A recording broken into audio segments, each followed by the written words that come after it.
Blue Fred here, guys. How you doing? A little overcast today, but gonna get out and do a little bit of riding. Should be a good time. Today, I've had this thought for a minute, and wanted to go ahead and put a vlog together. Reasons that Harley should be ashamed of themselves. I get it, that's a controversial topic, especially for a guy riding a Harley, but let me explain, okay? There are several things about the bike that just really are not where they need to be, or kind of subpar, right? So, item number one, and probably the biggest single gripe, is the seat, okay? The seat. A factory seat. This seat has virtually no support in it. It's got no foam, right? Or the foam is very soft. And for a guy that's, you know, about 6 foot tall, like myself, weighs in excess of 220, 230 pounds, it's just not right, man. I mean, my nuts are on the tank. Now, I'm not going to view the camera down here so you can see my nuts.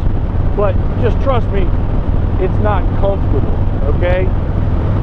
So you get on the seat, and after about 10 minutes, it's almost like you're sitting on the pan of the bike, right? So it's just not comfortable. So item number two on my list, and it certainly ranks as high as number one on my list in the area of piss-offedness that I have about this feature on the bike. The radio, the stock radio, okay? It's not loud enough. It's not clear enough. It doesn't produce a good sound quality. You get to moving down the road at about 70 miles an hour, where it's legal to ride that fast, okay? I'm not trying to speed. And even at full volume, my tunes get lost in the wind. They get lost in my helmet, okay? I can't hear them. Now, if you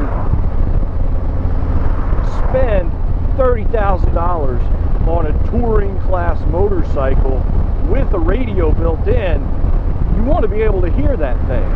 But instead, I have to go to an aftermarket radio and spend in excess of another $2,500 in order to get the radio to have the sound quality and the volume that I'm looking for in a radio on a touring class motorcycle.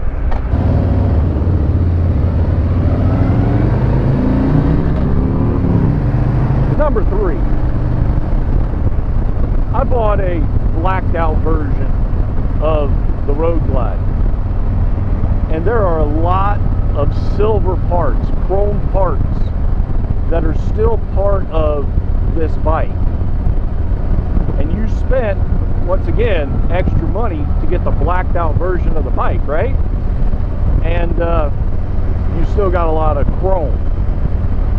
And the biggest problem I have with the blacked out parts is that they're painted parts. They're not powder coated, they're painted. So I've been riding my bike just over 5,000 miles now. I've got almost 5,500 miles on the bike. And already on the forks, on the front of the forks, I've got these little pit marks where rocks and other things have hit it, and the paint is already chipped after 5,000 miles. So we're going to do a walk around video when we stop, and I'm going to point out some of these parts, and you'll see it right here in this walk around video.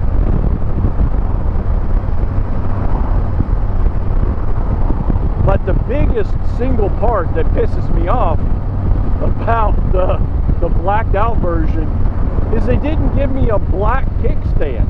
I've still got the chrome kickstand and the chrome jiffy stand and jiffy stand mount. Those are still chrome. Hey, holy crap, man. Just give me a black kickstand and I might not be bitching about this.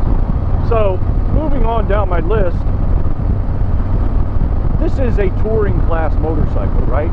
It has a top box, it has side bags, it has these other features that you're accustomed to seeing on a touring class motorcycle.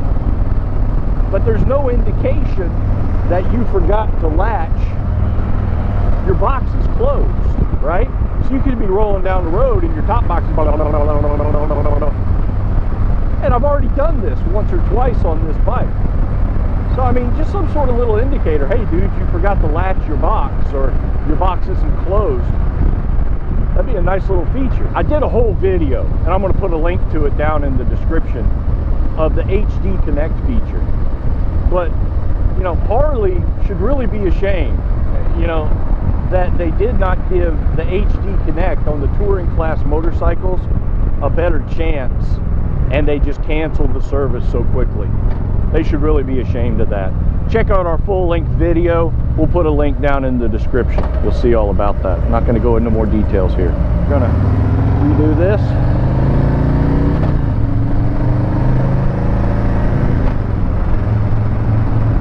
So the next item on my list is the TPMS, the tire pressure monitoring system. You buy a touring class motorcycle. There's not even an idiot like to tell you that your tires are low on pressure, okay? So I wanted TPMS on my bike, which you can't add. So I bought it. I bought the parts to have the TPMS installed. I took it to the dealer, I got it installed. When I got the box of parts, the only thing in the box was the sensors. So the bike already has all the material on it. It has the lights, it has the software, it has the hardware to pick up the readings from the sensors. But we stopped short of installing the sensors inside of the rims. Why? Why stop? Just put it on. It should be there. This is a touring class motorcycle in 2020. The next thing on my list is an adjustable powered windscreen. This is a high-end touring class motorcycle, as I've already pointed out. Every other high-end touring class motorcycle that's broadly available inside of the United States, with the possible exception of the Suzuki. I don't know if the Suzuki has it or not, but with the possible exception of the Suzuki, the Honda, the BMW, the Yamaha, the Indian, all of the other high-end touring motorcycles have a powered adjustable windscreen. The Harley windscreen isn't even adjustable, let alone powered. And you can't even manually adjust it. It seems ridiculous. The last item on my list, right, is a temperature gauge for the engine. All right. Now Harley used to have this temperature gauge on the engine.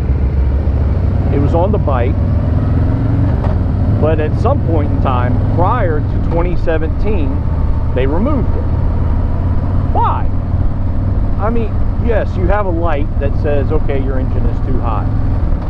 But me personally, I want to gauge, because I want to start my bike and I want to wait until it gets to an acceptable temperature before I start to move it, because I don't want to just jump on a cold bike and start to roll it down the road. I want it to be at least decent engine temperature.